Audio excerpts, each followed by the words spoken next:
Governor Eddie Calvo's chief policy advisor Arthur Clark says the Democrats' successful override of the governor's veto of Bill 413 is an unfortunate distraction from getting the work of the people done. It's the prerogative of the legislature to pass good laws and bad laws, especially when they have a 10-5 supermajority, as they do in this particular instance. Republican Senator Alin Yamashita, who initially voted against the bill's passage, switched and sided with the Democrats for the override.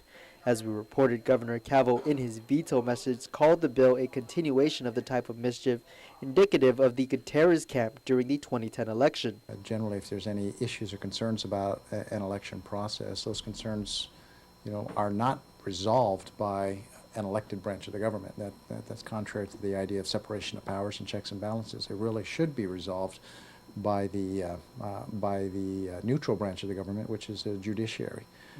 And of course, we know that Governor Calvo's challenger tried that and failed to do that. So now, what he wasn't able to do through the judicial system, apparently he was able to get done through the legislative system. Clark adds also of concern is the security of the ballots, which he says have been sitting at the GEC for the past 2 years. Governor Calvo very much believes, as any democratic thinking person would, that a bedrock principle of democracy is every vote counts. He's fully behind that.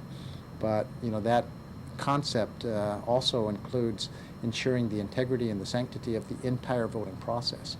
And when you've got ballots that have basically been unsecured, unguarded, unprotected for 2 years, so people have access to it, and we know people have actually handled these ballots now 2 years after the process, to want to go back and ask for a recount when there is no security involved. Currently, Clark says there's been no discussion of filing any sort of challenges to the new law, but rather focus on the issues at hand. First governor to get tax refunds and back to the people on time in almost 20 years.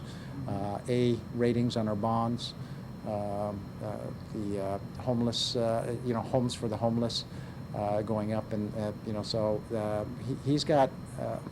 He's got the best interest of the people at mind. He's got a job to do that he was elected to do, and he's going to stay focused on getting that job done. Reporting for Guam's News Network, I'm Nick Delgado.